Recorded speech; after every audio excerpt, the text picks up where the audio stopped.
Kek TV KPM.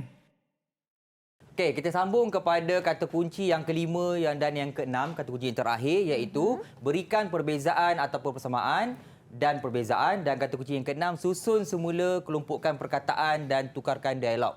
Di sini saya ambil contoh kata kunci yang kelima iaitu perbezaan. Nyatakan dua ciri perbezaan laras undang-undang dan juga laras ekonomi. Soalan berbentuk kata kunci perbezaan yang bawa markah 4 markah. Bagaimana untuk menjawab soalan kata kunci perbezaan? Di sini pelajar sudah tahu apabila soalan tanya tentang laras undang-undang bermakna di bawah tajuk jenis laras, iaitu laras undang-undang dan ekonomi. Caranya gariskan kata kunci perbezaan dalam soalan supaya pelajar jelas untuk menjawabnya nanti. Dan yang kedua, jawapan perbezaan mesti aspek yang sama, iaitu kalau perbezaan yang pertama tentang aspek ayat, pastikan kedua-dua bahagian tu berkisahkan tentang ayat. Okey, baik. Kita pergi kepada teknik menjawab untuk soalan tadi. Awas, peringatan kepada pelajar, jangan jawapan berikut tidak diterima. Yang pertama, mengemukakan aspek perbezaan yang tidak setara antara kedua-dua jenis laras undang-undang dan laras ekonomi. Contohnya di sini yang dapat kosong markah. Kosong markah. Aspek yang pertama dia bagi kosakata untuk laras undang-undang. Tiba-tiba untuk membezakan laras ekonomi dia bagi tentang aspek ayat. So itu tidak dikatakan tidak setara. Dapat kosong markah. Yang kedua, mengemukakan perbezaan dengan menggunakan kata ya dan tidak sahaja pun tidak layak untuk dapat markah. Contoh, laras undang-undang mengandungi rujuk silang, manakala laras ekonomi tidak mengandungi rujuk silang. Itu pun tidak diterima jawapan. Dan yang kedua, awas yang kedua, mesti beri dua aspek perbezaan. Ini pun bergantung kepada markah yang diperuntukkan dalam soalan. Baik, ini contoh jawapan untuk kata kunci berikan perbezaan. Okey, maklumat mengandungi rujuk silang. Pelajar dapat 1 markah di sini. Aspeknya ialah kaedah penyampaian maklumat.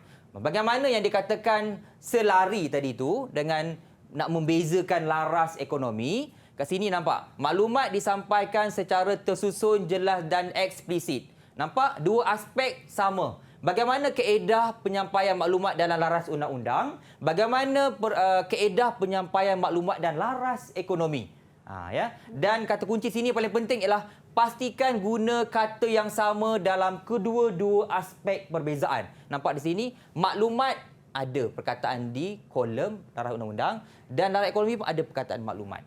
Okey, yang kedua, menggunakan sistem penomboran dalam laras undang-undang. Ini kaedah aspeknya ialah kaedah pemaparan maklumat. Manakala dalam laras ekonomi banyak menggunakan graf, carta dan jadual untuk memaparkan maklumat. Nampak di sini Amira aspek yang sama.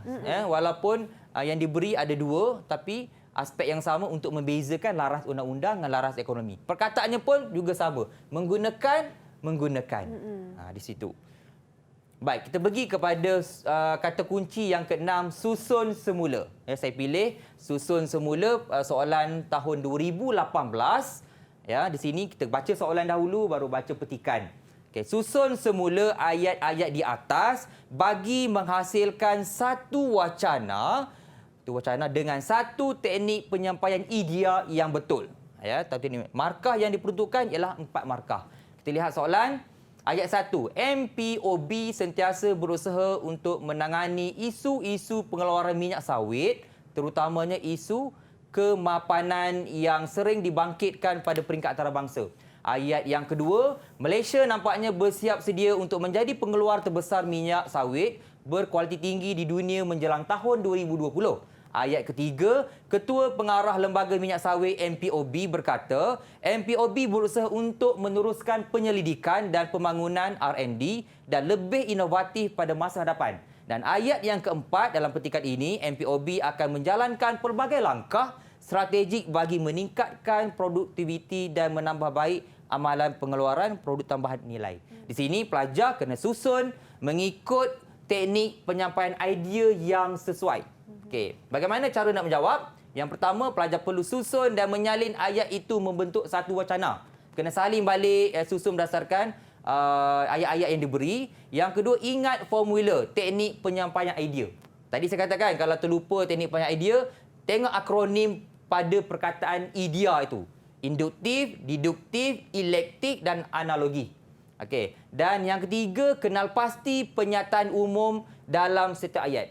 Apabila kita nak membina teknik penyampaian, pastikan pelajar boleh membezakan penyataan umum dengan penyataan khusus. Ya, ini penting. Dalam setiap ayat itu mesti ada satu sekurang-kurangnya penyataan umum ataupun dua, mengikut teknik penyampaian idea. Yang keempat, kedudukan penyataan umum ataupun kita panggil singkatannya PU, ayat 2. Ini jawapanlah kepada soalan tadi, mestilah tepat. Jawapan yang boleh diterima sama ada untuk soalan tadi itu teknik penyampaian deduksi dan teknik induksi sahaja. Tidak boleh teknik penyampaian elektik, tidak boleh teknik penyampaian analogi. Sebab dalam soalan tadi ada satu sahaja penyataan umum. Di situ jawapannya hanya dua teknik ini saja. Okey, kedudukan penyataan khusus ataupun PK iaitu dalam jawapan ayat 1, ayat 3, ayat 4 boleh bertukar ganti sebab itu berbentuk penyataan khusus ataupun huraian. Okey. PU sahaja perlu berhati-hati kita nak letak di mana. Okey, ini contoh. Sekiranya pelajar salah letak PU itu, markah yang pelajar itu dapat kosong. Keseluruhan. Tadi berapa markah? 4 markah kan? Betul. Kosong markah. Dan Alamak. jika PU itu betul, satu markah akan diberi untuk PU dan satu markah setiap penyataan khusus atau huraian yang diberi. Okey, di sini contoh jawapan teknik deduksi. Okey, teknik deduksi ini biasa pelajar guna dalam penulisan karangan. Kalau kita buat satu perenggan tu, ayat pertama mesti ayat isi atau ayat topik kan. Okey, ini contohnya ayat 2 di sini dalam soalan ni kita dah tetapkan ayat 2 itu adalah penyataan umum. Bermakna kalau teknik deduksi mesti duduk di atas. Okay, contoh, Malaysia nampaknya bersiap sedia untuk menjadi pengeluar terbesar minyak sawit berkualiti tinggi di dunia menjelang tahun 2020. Ini penyataan umum.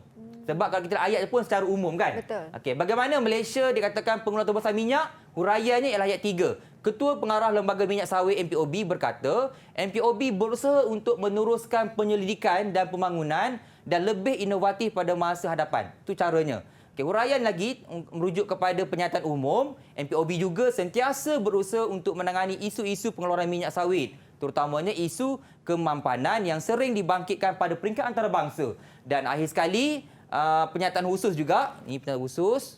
Ini penyataan khusus. Dan akhir sekali, MPOB akan menjalankan pelbagai langkah strategik bagi meningkatkan produktiviti dan menambah baik amalan pengeluaran produk tambah nilai. Di sini kalau terlihat, teknik deduksi, 3 ayat yang akhir ni, yang bawah tu ialah penyataan khusus sebab berbentuk huraian kepada penyataan umum.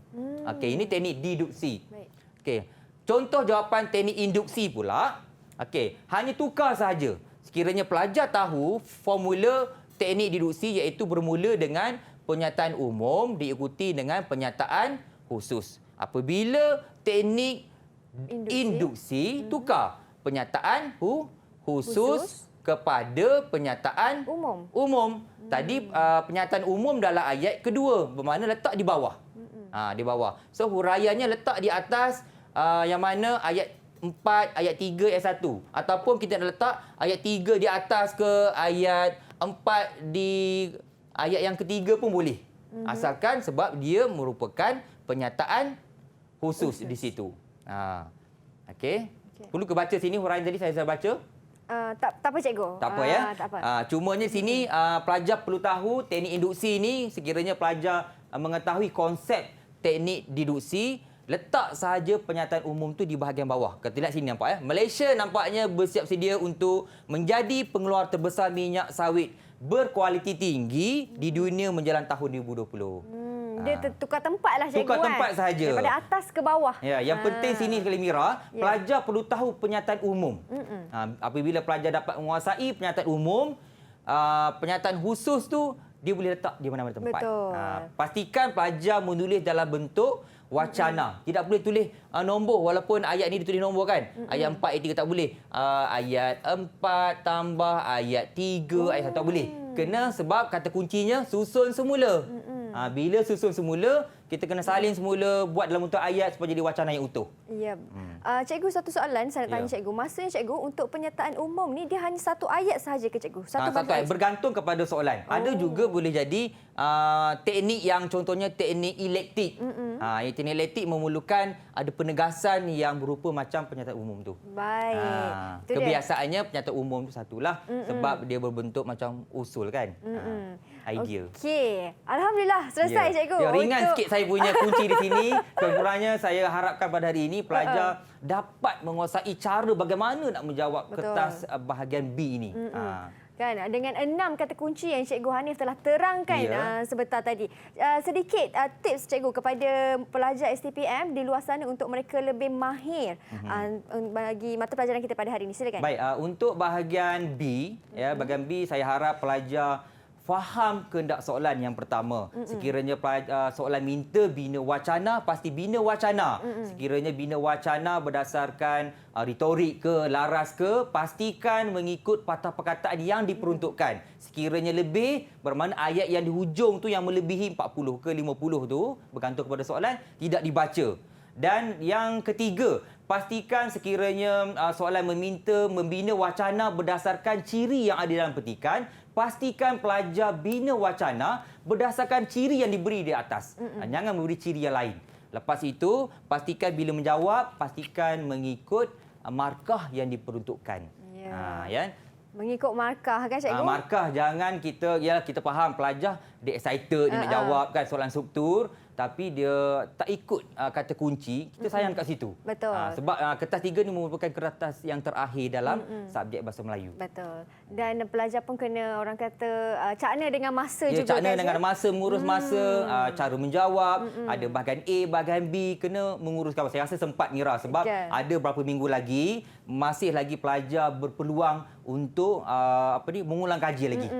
Dan ini sedikit daripada saya khas untuk pelajar-pelajar di rumah. Silakan cikgu. Buat pelajar-pelajar STPN 2021 yang dikasihi sekalian, rusa lari ke padang datar, harimau datang untuk mengejar. Jika ingin tambah pintar, tentu kita harus belajar.